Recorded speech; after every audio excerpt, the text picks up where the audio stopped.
நல்ல ஒரு ஆண்டவன் சோதிப்பான், கைவிட மாட்டான். கெட்டவங்களுக்கு ஆண்டவன் நிறைய கொடுப்பான், ஆனா கைவிட்டுருவான். தலைவன் என்பவன் எப்படி இருக்க வேண்டும்? அம்மா தாயே கண்டாரோலி காத்தியே பிச்சை போடுங்க. ஏய் தம்பி பிச்சை போடுறான், பிச்சை போடுங்கடா யாராவது. தலைவன் என்பவன் தன்னை நம்பியவர்களை காப்பாற்ற வேண்டும்.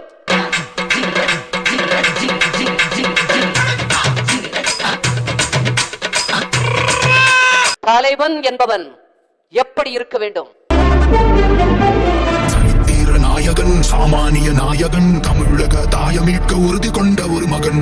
தளபதியாக முன்னே செல்ல வேண்டும். முன்னே செல்பவன் முன்னால் வரும் அம்புகளை எல்லாம் தன் நெஞ்சில் தாங்கிக் கொள்பவன் தான் தலைவன். நால்வரில் நம்பிக்கை தருவது யார் என்றால், நால்வரில் நம்பிக்கை தருபவர் மாண்புமிகு முத்துவேல் கருணாநிதி ஸ்டாலின் என்பதை உறக்க சொல்ல முடியும். நீங்க வேங்க வழியில சொன்னீங்கன்னா நான் வாச்சாத்திக்கு போவேன், சந்திரலேகா மீது ஆசிட் ஊத்துறதுக்கு போவேன், பாலிச்சுண்டஸுக்கு போவேன், கங்கை மரனுக்கு போவேன், போரநாடு கொலை கொள்ளை வழக்கிற்கு போவேன். ஒரு கரடி பொம்மையை திருடுவதற்காக போரநாட்டில எப்படி கொலை கொள்ளை நடந்துச்சு டேட்டோட பேசுவேன். அதுல சம்பந்தப்பட்டவர் எப்படி மர்மமான முறையில் விபத்தில் இறந்தார் வேண்டாம், அதுக்குள்ள போக விரும்பல. வேற சில ஆக்கப்பூர்வமான தகவலை பேச வேண்டியிருக்குது. அமைதியா இருங்க. அடிச்சாங்களா?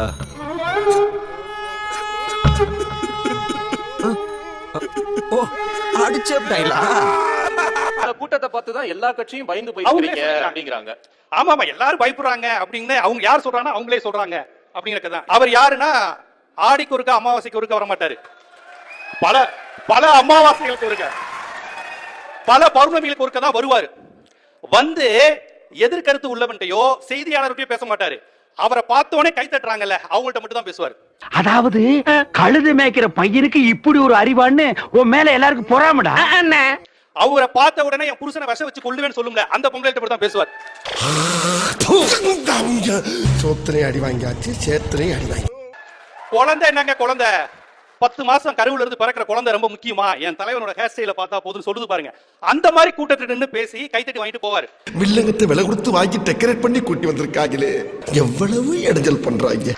அவரை பார்த்து பயப்படுறாங்க, அவரை பார்த்து திமுக பயப்படுது, அதிமுக பயப்படுது, இதுவரை இருந்த கட்சிகள்லாம் பயப்படுது. அப்படின்னா தந்தை பெரியார் சொல்வாரு, நீங்க ஏங்க 3% கூட்டத்தை பார்த்து 97 விழுக்காடு இங்க பார்ப்பனர் அல்லாதவர் இருக்காங்க, 3% பார்ப்பனர் பார்த்து பயப்படுறீங்களேன்னு பெரியார் கேட்ட போது பெரியார் சொன்னது, ஒரு பஸ்ல 100 பேர் பயணம் செய்வான், சேப்படி திருடே 3 பேர் தான் இருப்பான், அவனை பார்த்து நம்ம பயப்படும்.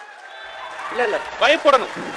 சமூகத்தில் ஒழுங்கை சீர்குலைப்பவர்களை பார்த்து ஒழுங்கானவே பயப்படுவான். பேய்க்கு பேன் பார்த்த பேப்பையில குடும்பமே மூஞ்சில காரி துப்புற அளவு கொண்டு வந்துட்டேடா.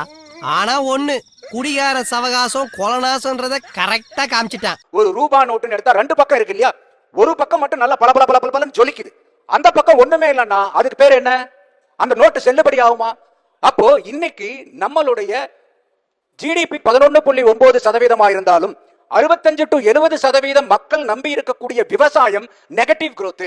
இன்னும் அந்த விவசாயத்தில் ஆழமாய் பார்த்தோம்னா உழவு தொழில், நம்மளுடைய ரெகுலரா நம்ம சொல்லக்கூடிய அந்த விவசாயிகளை பயிர் விளைவிக்கக்கூடியவங்களுடைய வளர்ச்சி -6%.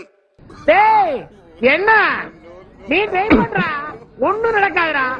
ஆமா, வேளாண்மை துறையை பத்தி பேசுங்க. வேளாண் ஜிடிபி என்ன? Hindu, Indian Express, Times of India அனைத்து நாளேடுகளிலும் வந்த செய்தி, ஏன் செய்தி இல்ல, நீங்க செக் பண்ணிக்கலாம் யார் வேணாலும்.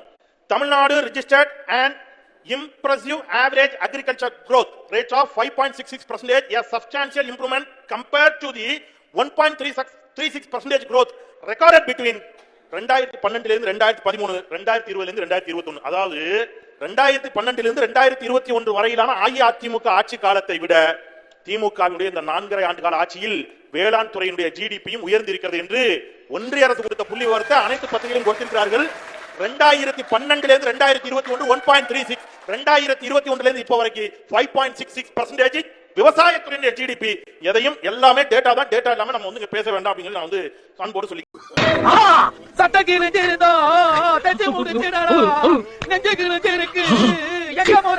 திருநங்கையர்களுக்கு நாங்கள் தான் திருநங்கைங்கிற வார்த்தையே கொடுத்தோம். வார்த்தை கொடுத்தீங்க, ஏன் வாய்ப்பு கொடுக்க மாட்டீங்க? நாம் தமிழ் கட்சி வாய்ப்பை கொடுக்கிறது. திருநங்கைகள் பேர் வச்சுக்கா போதுமா அப்படின்னு கேட்டீங்க. திருநங்கைகளுக்கு என்று நலவாரியத்தை தந்தவர் முத்தமிழன் டாக்டர் கலைஞர். நன்றியோடு நினைவு. அரசு பணிகளில் ஆண் பெண் என்று மட்டும் இருந்தது.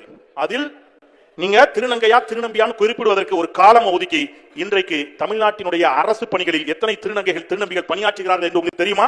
நன்றியோடு நினைவு கூறணும். நம்ம ஒரு சீட்டு கொடுக்குறீங்க, மகிழ்ச்சி உள்ளபடி உளப்புறமா பாராட்டுறேன். அதே மாதிரி இங்க எத்தனை பேருடைய வாழ்க்கை மாறி இருக்கிறது அரசு பணிகள்ல. மாற்றுத்திறனாளிகள் அவங்க வந்து எலெக்ஷன்ல நின்று போட்டியிட்டு அவங்க உள்ளாட்சி பதவிகளுக்கு வருவதற்கு இருக்கக்கூடிய சிரமத்தை புரிந்து கொண்டு மாற்றுத்திறனாளிகள் தேர்தலில் போட்டியிட வேண்டாம், நியமன பதவிகளின் மூலமாக பல்லாயிரக்கணக்கான மாற்றுத்திறனாளிகளின் கைகளில் அதிகாரத்தை பகிர்ந்து கொடுத்திருக்கிறார் இந்த மாநிலத்துடைய முதலமைச்சர். இங்கே போதாமைகள் இருக்கிறது, குறைபாடுகள் இருக்கிறது, ஆனால் சுட்டிக்காட்டினால் அவற்றையும் சரி செய்யக்கூடிய ஒரு முதலமைச்சராக இருக்கிறார். இதை விட சிறப்பான ஆட்சியை யாரும் தரல, அதுவும் உண்மை. உன்னை அசிங்கப்படுத்துறதுக்கு அரை நாள் அரசாங்க லீவே உள்ளாம் போல, அவ்வளவு பெரிய அகாடா நீ. பிறப்பாலேயே ஒருத்தனுக்கு உயர்வு தாழ்வு, இதுதான் சனாதனம். இன்னைக்கு 2019 ஐயா உதயநிதி ஸ்டாலின் அவர்கள் வந்து சினிமா நடிகராகவும் ப்ரொடியூசராகவும் இருந்து 21 எம்எல்ஏ ஆகி 23 மினிஸ்டர் ஆகி 24 இன்னைக்கு துணை முதலமைச்சரானது. இதுக்கு பேரு சனாதனம் இல்லையா? நீ பழனிக்கே பால்காவடி எடுத்தாலும் ஒரு அடி நகராது. சனாதனம் என்றால் என்ன தெரியுமா? ஸ்டாலினுக்கு அப்புறம் உதயநிதி வர்றது சனாதனம் அப்படின்னாரு. அப்படி இல்ல. நீங்க ஸ்டாலினுக்கு அப்புறம் உதயநிதி தேர்தலிலேயே போட்டியிட வேண்டாம். ஸ்டாலினுடைய சமூகத்தை சேர்ந்தவர் என்ற ஒற்றை காரணத்துக்காக சாதியின் அடிப்படையிலேயே அவரை எம்எல்ஏ ஆக்கிட முடியும், சாதியின் அடிப்படையிலேயே அவரை மந்திரி ஆக்கிட முடியும் சொன்னா அதன் பெயர் சனாதனம். அப்படி இல்ல, அவர் மக்களை சந்திச்சாரு, தெரு தெருவா போனாரு, ஓட்டு கேட்டாரு, மக்களின் நம்பிக்கையை பெற்று வெற்றி எம்எல்ஏ ஆகி போயிருக்கிறாரு. என்ன இப்படி ட்விஸ்ட் ஆகி போச்சு? இப்போ நான் கொடுக்குறேன்டா ட்விஸ்ட். கொஞ்சம் லூஸ் விடுங்கப்பா. குடும்ப ஆட்சி, ஜனநாயகத்துக்கு விரோதமான வாரிசு அரசியல் மக்கள் ஏற்றுக்கொண்டு விட்டார்கள், மக்கள் வாக்களித்தார்கள். அப்படி ஒரு நரேட்டிவ் செட் பண்றாங்க. நீங்க நிறுத்துறீங்க. தலைமை குடும்பத்துல தொண்டர்கள் பாவம் வேலை பார்க்கறாங்க, கீழே இருக்க உடன்பிறப்பு என்ன பண்ணுவாங்க? மேல இருக்கவங்க சொன்னா அதை கேட்டு வேலை பார்க்கறாங்க. ஆனா எல்லோருக்கும் ஏற்புடையதாக இருக்குமா? நிர்மலா பெரியசாமி, உங்க கூட்டணியில இருக்க ஜி.கே. வாசன் யாரு, அன்புமணி யாரு, டிடிவி தினகரன் யாரு, ஜான் பாண்டியன் யாரு? அவங்களுக்கு வாரிசு அரசியல் கிடையாதா? வாசன், ஜே.கே. அதெல்லாம் வாரிசு அரசியல் இல்லையா? நீ கேட்ட ஒவ்வொரு கேள்வி என்ன செருப்பால அடிச்ச மாதிரி இருக்குடா. மாதிரி இல்ல, உண்மையிலே செருப்பால தான் அடிச்சேன். சரி, ஃபீல் பண்ணாத. என்ன ரொம்ப இருக்கு? ஜி.கே. வாசன், டிடிவி தினகரன் அண்ணா திமுகவிலிருந்து கோபித்துக் கொண்டு பிரிந்து போய் கட்சி ஆரம்பித்தார். திரும்ப சமாதானமாகி விட்டது, வந்து விட்டார். ஜே.கே. வாசன் எப்பொழுதுமே அமைதியானவர், பண்பானவர். அவர் ஒன்றும் எங்களிடம் வாரிசு அரசியல் சொன்னீங்கல்ல. நம்ம ஒண்ணு கேட்டா நம்மள அசர வைக்கிற மாதிரி ஒரு பதில் சொல்வார் பாரு, அது நமக்கு இங்க புரியாது, வீட்டுக்கு போனா தான் புரியும். நம்பிக்கையின் உச்சமாக நாம் தமிழர் கட்சி ஏன் இருக்கிறது என்பதை பதிவு செய்ய விரும்புகிறேன். இங்க திராவிடம் தான் எல்லாரும் தூக்கிட்டு வரும்போது கொள்கை ரீதியாக உடைத்து எறிந்து இங்க தமிழர்கள், இங்கே தமிழ் தேசியம் தான் எல்லாம், தமிழ் தேசியம் தான் எங்கள் சித்தாந்தம் என்று மீண்டும் மீண்டும் நிரூபித்துக் கொண்டிருக்கிறது.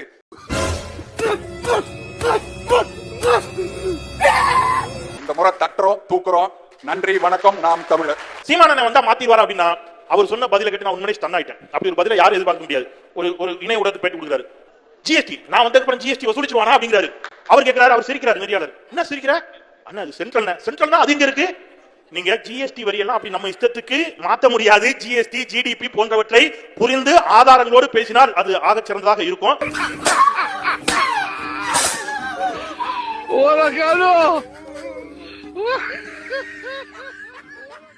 தமிழ்நாட்டில் 1954 முதலமைச்சராக காமராஜ் வந்த போது அவருடைய அமைச்சரவையில் இந்து அறநிலையத்துறை அமைச்சராக பட்டியலிருந்து சேர்ந்த பரமேஸ்வரனை அமைச்சராக போட்டு நந்தன் வந்தான் கோயிலிலே நந்தி மலைத்தது வாசலிலே என்று இருந்த காலத்தில் அந்த பட்டியலிருந்து சேர்ந்தவன் சிதம்பரத்துக்கு போகிற போது பட்டியர் தீட்சர்களும் பட்டர்களும் அவருக்கு மாலை போட்டு அழைத்து சென்று கற்பகிரகத்துக்குள்ளே கூட்டி போனார்கள். இந்த 60 ஆண்டு காலங்களிலே திராவிட இயக்கத்தில் யாரையாவது இந்த அறநிலையத்துறை அமைச்சராக பட்டியலத்தை போட்டிருந்தால் சொல்லுங்க. எந்த சமூகத்தை சேர்ந்தவராக இருக்கட்டும், ஒருத்தர் வழக்கறிஞர் ஆகணும்னா அவருக்கு சட்டம் படித்தால் போதும். மருத்துவர் ஆகணும்னா எம்பிபிஎஸ் படிக்கணும். நீங்க ஒண்ணுக்கு ஒரு படிப்பு இருக்குது. அர்ச்சகர் ஆகணும், எந்த சமூகம்? எல்லா சமூகத்தை சேர்ந்தவர்களும் அர்ச்சகராக விட்டீங்களா? இல்ல. பட்டியல் சமூகத்தை சேர்ந்த அமைச்சராகவே இருந்தாலும் கூட கருவறைக்குள் செல்ல முடியாது, கருவறைக்குள்ள விட மாட்டாங்க. ஆனால் திராவிட முன்னேற்ற கழகம் பட்டியல் சமூகத்தை சேர்ந்தவர்கள் மட்டுமல்ல, பிற்படுத்தப்பட்டவராக இருந்தாலும் மிகவும் பிற்படுத்தப்பட்டவராக இருந்தாலும் அனைத்து சாதியினரும் அர்ச்சகர்கள் என்ற ஒன்றை கொண்டு வந்தது. அது நிச்சயமாக ஒரு சமூக நீதிக்கான வாய்ப்பா இல்லையா அப்படிங்கறத நான் பணியோட சுட்டி காட்டுறேன். இன்னைக்கு தமிழ்நாட்டுல பெண்களுக்கு பாதுகாப்பு இல்லாத மாநிலமா இருக்கு. போக்சோல 6999 மகளிர் பாதிக்கப்பட்டிருக்காங்கன்னு 104 கோடி நஷ்டஈடு கொடுத்திருக்கீங்கன்னு மேடையில பெருமையா அனௌன்ஸ் பண்றீங்க. இது பெருமைப்பட வேண்டிய விஷயமா? சிறுமை இல்லையா இது? பெண்கள் பாதுகாப்பு இல்லை அப்படின்னு பேசுறாங்க. நான் ஒரு விஷயத்தை சுட்டி காட்டினேன். இவங்க டபுள் இன்ஜின் சர்க்கார் சொல்றாங்க இல்லையா, அந்த டெல்லியில ரொம்ப நாளைக்கு முன்னாடி இல்ல, போன வாரம் வந்த செய்தி. இந்த ஆண்டில் 2026 இந்த ஆண்டு பிறந்து 15 நாள்ல டெல்லியில மாநில அரசும் பிஜேபி, ஒன்றிய அரசும் பிஜேபி 15 நாளில் 800 பேர் காணாமல் போயிருக்கிறார்கள். இதில் 16 பேர், ஒரு நாளைக்கு 60 பேர் காணாம போறாங்க. ஒரு நாளைக்கு 60 பேர் காணாம போறாங்க. இதுல 16 பேர் குழந்தைகள் என்று சொல்லுகிறது. இதுவும் ஒன்றிய அரசுடைய டேட்டா. அந்த பாஜகவோடு கூட்டணி வைத்திருக்கக்கூடிய அஇஅதிமுக, அந்த ஐயா எடப்பாடி பழனிசாமி அவர்கள் நந்தகுமாருக்கு நம்பிக்கை தருபவராக எந்த கண்ணில் தெரிகிறாரு அப்படின்னு எனக்கு தெரியல. திராவிட முன்னேற்ற கழகத்தின் உடன்பிறப்புகள் சிந்தித்து வாக்களிக்க வேண்டிய தருணம். எங்கள் கட்சி உண்மையிலேயே உண்மையான தமிழர்களாக தமிழ் எண்ணம் உங்களுக்கெல்லாம் இருந்தால் எல்லோரும் செய்ய வேண்டியது உன் பச்சை தமிழரான எங்கள் அண்ணன் எடப்பாடியாருக்கு வாக்களிக்கணும். நாயகன், சாமானிய நாயகன், தமிழக தாயமிழ்க்க உறுதி கொண்ட ஒரு மகன். அடித்தட்ட பார்த்தவன், அரியணையும் பார்த்தவன், புரட்சி தலைவி வழி புலியனவே நடந்தவன், ஏழபாழ வாழ வைக்க சீறி வந்த திருமகன். முகுந்த் நரவனே ஒரு ராணுவ மேஜர் ஒரு புத்தகம் எழுதியிருக்கிறாரு. அந்த புத்தகத்தை ராகுல் காந்தி நாடாளுமன்றத்துக்கு தூக்கிட்டு தான் போனார். மோடி நாடாளுமன்றத்திலிருந்து வெளில ஓடிட்டார். என்னன்னா, சீன ராணுவம் இந்தியாவை நோக்கி வருகிறதுன்னு எழுதியிருக்கிறார். அதை என்ன எப்படி அணுகுவதுன்னு பேசுறதுக்கு வெளியுறவுத்துறை அமைச்சரை தொடர்பு கொள்றோம், பதில் இல்ல. பிரதமரை தொடர்பு கொள்றோம், பதில் இல்ல. 500 மீட்டர் வந்து விட்டது சீன ராணுவம். கடைசி அந்த நாட்டுடைய பிரதமரிடமிருந்து ஒரு பதில் வந்துச்சு. நீங்க உங்களுக்கு என்ன தோணுதோ அதை செய்யுங்கன்னு எங்க கையில கொடுத்துட்டார் பிரதமர் என்று நரவணை எழுதியிருக்கிறார். இந்த புத்தகம் இன்றைக்கு டெல்லியை ஆட்டி படைத்துக் கொண்டிருக்கிறது. இந்த புத்தகத்தை பற்றிய கேள்விக்கு கூட பதில் தர மறுத்து ஒரு குடியரசுத் தலைவருடைய தீர்மானம், குடியரசுத் தலைவருடைய உரை, அந்த உரையின் மீதான தீர்மானத்தின் மீது எதிர்க்கட்சிகள் உரையாற்றிய பிறகு பிரதமர் பதிலளித்த பிறகுதான் நாடாளுமன்றத்தை நிறைவு செய்ய வேண்டும். முதல் முறையாக பிரதமர் பதிலளிக்க கூட அஞ்சி நடுங்கி ஓடிக்கொண்டிருக்கிறார் டெல்லியில். அப்படிப்பட்ட ஒரு பிரதமர், அவரோடு கூட்டணி வைத்திருக்கக்கூடிய ஒரு அஇஅதிமுக, இன்னொரு பக்கம் எதற்கும் பதில் பேச மறுக்கக்கூடிய தாவேகா உள்ளிட்ட கட்சிகளை விட நம்பிக்கை தருபவராக நிச்சயம் ஸ்டாலின் இருக்கிறார்.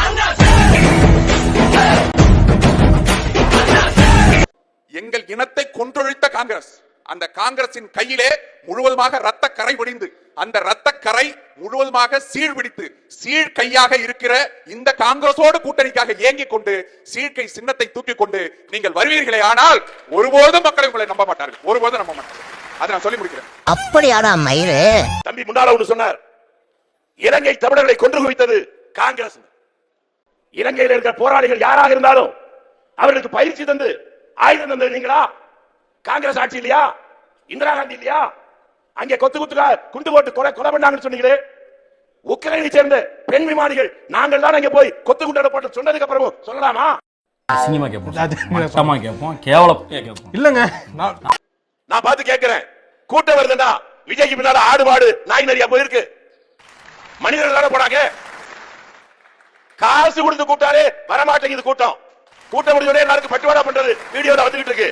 ஆனா விஜய்க்கு வர கூட்டம் யாராவது காசு கொடுத்து வந்துச்சா? ஏதோ சொல்லணும்னு தோணுது இல்ல, சொல்லு. அப்புறம் ஐயா ஒண்ணு சொன்னாங்க, பணம் கொடுக்காம வராங்கன்னு. நம்ம பயிலுக பணம் கொடுக்காம அதுக்கு வராங்க, ஆனா மத்த கட்சிக்காரங்க பணம் கொடுக்குறாங்கன்னாங்க. இந்த விஜய் ரசிகர்களுடைய பேட்டனே பிளாக்ல டிக்கெட் கொடுத்து சினிமாக்கு போய் பழகிற கூட்டம். பணம் கொடுத்துதான் வருவான். ஒயின் ஷாப்ல பணம் கொடுக்கிற கூட்டம் அது.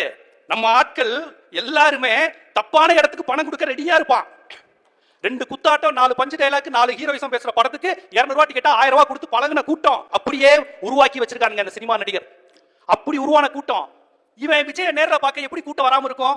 அவன் சினிமால பாக்குறதுக்கே, ரீல ஓட்டுறதுக்கே பார்க்க பிளாக்ல டிக்கெட் வாங்கி வரான், தண்ணியை போட்டுட்டு காசு கொடுத்துட்டு வரான். அவன் பிள்ளைக்கு நாளைக்கு உடம்பு சரியில்லைன்னா டாக்டர்கிட்ட போலாமான்னு பார்த்தா அதுக்கு செலவாகுமே யோசிப்பாங்க. ஆனா பிளாக்ல டிக்கெட் வாங்கி படம் பார்ப்பாங்க. அந்த கூட்டம் தான் அது. அது விஜய பார்க்க வரும். அது விஜய பார்க்க வரும். அதுக்கு தன்மானம், சுயமரியாதை, சமூக நீதி, திராவிடம், இந்துத்துவம், தேசியம் எதுவும் தெரியாது. எந்த ஒரு விஷயத்தையும் பிளான் பண்ணாம பண்ணா இப்படித்தான். பிளான் பண்ணி பண்ணணும். ஓகே. ஜாலியன் வாலாபாக் முன்னால ஒருத்தர் பேசுறாங்க, அதுக்காக சொல்றேன். அந்த ஜாலியன் வாலாபாக்கு பின்னாலதான் காவல்துறைக்கு ஒரு புதிய சிந்தனை வந்தது.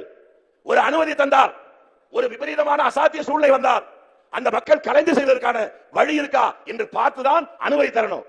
கரூரில் அப்படி தரப்பட்டதா? அது இயற்கையாக நடந்த கொலை அல்ல. நான் இங்கே பகிரங்கமா சொல்றேன், சில பேருடைய வக்கர புத்தி அதனால் நடைபெற்ற படுகொலை. ஏர் ஓட்டம் இளிச்சவாயனா இருந்தா மாடு மச்சான்னு கூப்பிடுமா? தாவேக்கா என்ன கேட்டாங்க? ரவுண்டானா பகுதியில, லைட் ஹவுஸ் பகுதியில எங்களுக்கு இடம் ஒதுக்குங்க.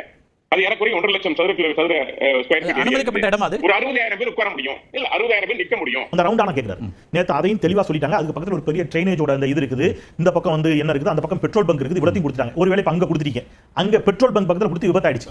நாகராஜ் சார் என்ன சொல்லுவாரு, எங்க பெட்ரோல் பங்க் பக்கத்துல கொடுக்கலாமா கேப்பீங்க. குறுகலான இடத்தில் விட்டார்கள். அவர் சொன்னாரு லைட் ஹவுஸ் இல்ல சார், லைட் ஹவுஸ் நான் 40 ஃபீட் ரோட் சார். ஒரு 40 ஃபீட் ரோடுக்கு 80 அடி ரோடுக்குமான வித்தியாசம் இருக்குல்ல. 40 அடி ரோட்ல எவ்வளவு பேர் நிக்க முடியும், 80 அடி ரோட்ல எவ்வளவு பேர் நிக்க முடியும் சார். அதுக்கு தான் உதாரணம் சொல்றோம். இப்ப நாங்க நடந்துச்சுன்னு சொன்னா பிரச்சனை. நம்ம எதிர்க்கட்சி தலைவர் எடப்பாடி பழனிசாமி 2 நாளைக்கு முன்னாடி அங்க தான் கூட்டம் நடத்தினாரு. 2 பக்கமும் வைடர் ரோடு, சென்டர் மீடியன் இருக்கு, அவ்வளவு பேர் தங்கலான்னு நீதிமன்றத்துல அதை ஒத்துக்கிட்டு, நீதிமன்றத்துல இவங்க புசியானது வந்து இந்த இடத்துல நாங்க நடத்துறோம்னு சொல்லி ஒத்துக்கிட்டு வந்ததுதான். அப்ப இன்னைக்கே பெட்ரோல் வாங்கி மொத்த பேரும் கொளுத்திர வேண்டியதுதான். வேண்டாம், ஒரு பிள்ளைய பத்தி காண்டாம இருக்கன்னு பேரு.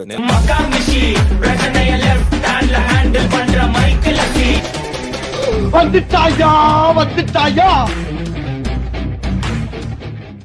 ஏன் ஸ்டாலின் நால்வரில் நம்பிக்கை தருபவராக இருக்கிறார் என்று சொன்னால், 2021 மரியாதைக்குரிய இன்றைய சட்டமன்ற எதிர்க்கட்சி தலைவர் மாண்புமிகு எடப்பாடி பழனிசாமி அவர்கள் தன்னுடைய ஆட்சி காலத்தை நிறைவு செய்துவிட்டு அவர் பதவியை விட்டு அவர் விலகி வெளியேறி அவர் செல்கின்ற பொழுது தமிழ்நாட்டினுடைய பொருளாதாரம் என்னவாக இருந்தது தெரியுமா? 0.07. எவ்வளவுங்க? 0.07. கொரோனா. வெரி குட், நல்ல பதில். அதுக்கு நீங்க சொல்வீங்கன்னு தெரியும். அண்ணன் அதிமுக அண்ணன் கொரோனாங்கிறாரு. ஆனா நீங்க அமைதியா இருந்தா கூட நான் அப்படியே போவேன். நீங்க பேசுனீங்கன்னா நான் இன்னும் டேட்டாவா எடுப்பேன். அதை உயர்த்தி ஆட்சிக்கு வந்த அடுத்த ஆண்டே 0.07 இருந்த பொருளாதாரத்தை 7.89 விழுக்காட்டிற்கு உயர்த்தி காட்டிய ஒரு சாதனையை செய்தவர் முத்துவேல் கருணாநிதி ஸ்டாலின். அதன் பிறகு அது 9.26க்கு சென்று கடந்த ஆண்டு 11.19 விழுக்காட்டுடன் இந்தியாவிலேயே முதன்மை மாநிலமாக தமிழ்நாட்டை கொண்டு வந்து காட்டியிருக்கக்கூடிய காரணத்தினால் ஸ்டாலின் நம்பிக்கைக்குரியவராக இருக்கிறார்.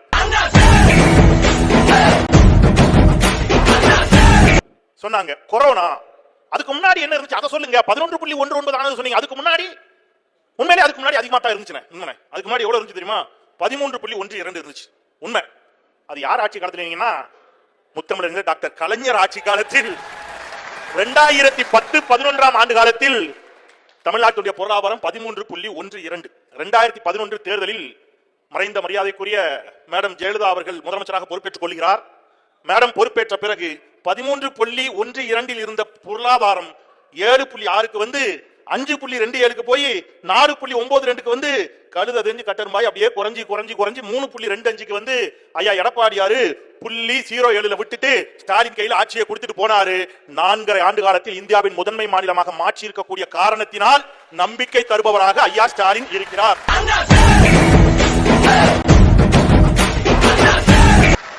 திரு செந்தில், 4.5 லட்சம் கோடி கடன்ல இருந்து 9 லட்சம் கோடி கடன் வரைக்கும் கொண்டு வந்தது இந்த ஆட்சி தானே?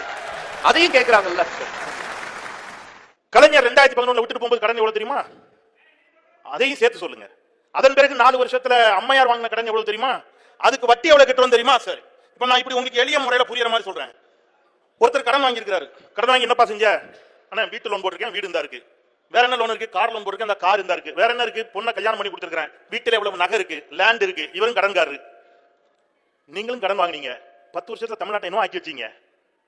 என்ன ஆக்கி வச்சீங்க? இன்றைக்கு கடன் வாங்குகிறார்கள் என்று சொன்னால் நான் கேட்கிற இந்த கேள்வியை பாஜகவும் சேர்த்து எழுப்புகிறது. அரை நூற்றாண்டு கால சுதந்திர இந்தியாவின் வரலாற்றில் மொத்த இந்தியாவினுடைய கடன் 65 லட்சம் கோடி. ஐயா மோடி 10 வருஷத்துல 250 லட்சம் கோடி ஆக்கியிருக்கிறார். அவரோட கூட்டணியில் இருக்கக்கூடிய அஇஅதிமுக திராவிட முன்னேற்ற கழகத்தை பார்த்தும் கடனை பார்த்தும் கேள்வி கேட்பது என்பது நகைச்சுவையான ஒன்று. அது எனக்கு பைத்தியம் முடிச்சு போச்சு.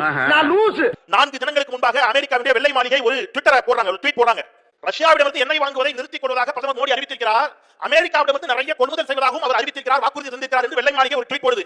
அந்த ட்வீட்டை ரீட்வீட் பண்ணி அமெரிக்காவுடைய ஃபார்மர் விவசாயத்துறை செக்ரட்டரி ஒரு ட்வீட் போடுறாங்க. அவங்க சொல்றாங்க, new US India deal will export more American farm products to India's massive market, lifting prices and pumping cash into rural America. அதாவது அமெரிக்காவோட ஒப்பந்தம் போட்டிருக்காரு. என்ன ஒப்பந்தம் தெரியுமா? அமெரிக்காவிலிருந்து நீங்க எவ்வளவு பொருட்கள் வேண்டுமானாலும், குறிப்பாக வேளாண் பொருட்கள் உட்பட பால், சோயாபீன்ஸ், மக்காச்சோளம் உள்ளிட்ட எல்லா பொருட்களையும் நீங்க அமெரிக்காவிலிருந்து இந்தியாவுக்குள்ள இறக்குமதி செய்யலாம். உங்களுக்கு வரியே கிடையாது, 0% வரின்னு ஒரு ஒப்பந்தத்தை போட்டிருக்கிறார். நாடாளுமன்றத்தில் மக்களவையில் இதை எதிர்த்து TR பாலுவும், மாநிலங்களவையில் திருச்சி சிவா அவர்களும் இந்த சட்டத்திற்கு, இந்த ஒப்பந்தத்திற்கு எதிராக இந்தியா கூட்டணி கட்சி எம்பிக்களோடு ஐயா ராகுல் காந்தி உள்ளிட்டவர்கள் கடும் போராட்டங்களை செய்து கொண்டிருக்கக்கூடிய வேளையில் ஐயா எடப்பாடி பழனிசாமி அவர்கள் இந்த ஒப்பந்தத்தை பற்றி ஏதேனும் ஒரு வார்த்தை பேசியிருப்பாரே என்று சொன்னால், புதிதாக வந்திருக்கக்கூடிய மரியாதைக்குரிய தமிழக வெற்றி கழகத்துடைய தலைவர் திரு விஜய் அவர்கள் இளைஞர்களின் நம்பிக்கை பெற்றிருக்கிறார், எனக்கு மாற்றுக்கருத்து இல்ல. அவர் இதை பற்றி ஒரு வார்த்தை பேசியிருப்பாரே என்று சொன்னால் எங்களுக்கு கொஞ்சமாவது நம்பிக்கை வந்திருக்கும் சகோதரரே. அவர்கள் யாரும் இதை பற்றி வாயே திறக்காத போது, வாய் திறந்து இதை கடுமையாக எதிர்த்த ஒற்றை தலைவன் மாண்புமிகு முத்துவேல் கருணாநிதி ஸ்டாலின் என்ற காரணத்தினால் அவர் நம்பிக்கை தரக்கூடியவராக இருக்கிறார். அதான் உண்மை. நிதிநிலை அறிக்கை தாக்கல் செய்யப்படுகிறது நாட்டினுடைய நாடாளுமன்றத்தில். இந்த நாட்டினுடைய நிதிநிலை அறிக்கையை மாண்புமிகு அமைச்சர் நிர்மலா சீதாராமன் அம்மையார் அவர்கள் தாக்கல் செய்கிறார்கள். அந்த நிதிநிலை அறிக்கை தாக்கல் செய்யப்பட்ட அடுத்த நாள் தாவேகாவினுடைய 3ஆம் ஆண்டு தொடக்க விழா. எல்லா பத்திரிகையாளர்களும் காத்திருக்கிறார்கள், அரசியல் கட்சிகளும் காத்திருக்கிறது. நிச்சயமாக திரு விஜய் அவர்கள் ஒரு புதிய அரசியல் கட்சி தலைவராக உருவெடுத்து வருகிறார். இந்த நிதிநிலை அறிக்கை பற்றி ஏதேனும் ஒன்றை பேசுவார், அது நம்பிக்கை தரக்கூடியதாக இருக்கும் என்று இளைஞர்கள் காத்திருக்கிறார்கள். விஜய் மேடைக்கு வந்தார், பாடகர் வேல்முருகனை அழைத்தார், பாடச் சொன்னார், மிக அழகாக ஒரு ஸ்டெப் போட்டாரு, நடனம் ஆடினார், நன்றி வணக்கம் சொல்லிட்டு போயிட்டார். இப்படி நம்பிக்கை வரும்? கரெக்டா அங்கேயே துப்பிட்டானே. 2-3 கருத்து விரைவா சொல்லிட்டு போறேன். பெண்களுக்கு 50 விழுக்காடு போட்டியிடுவதில் 234 தொகுதியில பெண்களுக்கு 50% இடத்தை கொடுக்கறதா சொன்னாரு. உள்ளபடியே அண்ணன் சீமானுக்கும் நாம் தமிழர் கட்சிக்கும் உளப்பூர்வமாக நான் பாராட்டுகிறேன், வாழ்த்துகிறேன். நல்லது யார் செஞ்சாலும் பாராட்டலாம், தப்பு இல்ல. ஆனால் அவர்கள் மட்டும் செய்தது போன்ற ஒரு தோற்றத்தை ஏற்படுத்தின போது நான் சொல்றேன், கடந்த சட்டமன்ற தேர்தலில் 2021 வெற்றி பெற்று திமுக பொறுப்பேற்றவுடன் உள்ளாட்சி தேர்தலை நடத்தியது. 2022 மொத்தமுள்ள 21 மாநகராட்சிகளில் 11 மாநகராட்சியினுடைய மேயர்கள் பெண்கள். 50 விழுக்காடு பெண்களுக்கு உத்தரவாதப்படுத்தப்பட்டிருக்கிறது சட்டத்தின் துணை கொண்டு. அதிமுக தான் கொண்டு வந்தாங்க. சட்டத்தின் துணை கொண்டு அதிமுக தான் கொண்டு வந்தாங்க. எக்ஸாக்ட்லி. நான் முடிச்சறேன். 50க்கு முன்னாடி எத்தனை பர்சன்டேஜ்? 33%. அதை யார் கொண்டு வந்தா? அதை யார் கொண்டு வந்தா? திமுக கொண்டு வந்துச்சு. திமுக அதிமுக கொண்டு வந்த ஒற்றை காரணத்தினால 50% கொடுக்க மாட்டேன்னு சொன்னா அது இவங்க எல்லாம் சொல்ற மாதிரி போலியான கட்சி. அதிமுகவே கொண்டு வந்திருந்தாலும் நாம 33% கொண்டு வந்தோம், அவங்க 50% கொண்டு வந்திருக்காங்க. 50% கொண்டு வந்தவங்க அவங்க ஆட்சி காலத்துல உள்ளாட்சி துறையில் 50% கொடுத்தாங்களா? எத்தனை பேர் இருந்தீங்க? ஆனால் அவங்க கொண்டு வந்தாலும் நாங்க 50% கொடுப்போம்னு சொல்லி மாற்றி காட்டியதும் திராவிட முன்னேற்ற கழகம் என்பதை மறந்துவிட வேண்டாம். இந்த வீடியோ உங்களுக்கு பிடிச்சிருந்தா கண்டிப்பா லைக் பண்ண மறக்காதீங்க. அப்படியே உங்க நண்பர்களுக்கும் ஷேர் பண்ணுங்க. நீங்க பண்ற ஒவ்வொரு லைக்கும் தான் இந்த வீடியோவை மற்ற நண்பர்களுக்கும் கொண்டு போய் சேர்க்கும். மறக்காம சப்ஸ்கிரைப் பண்ணுங்க. உங்க கருத்துக்களையும் கமெண்ட் பாக்ஸ்ல பதிவு பண்ணுங்க.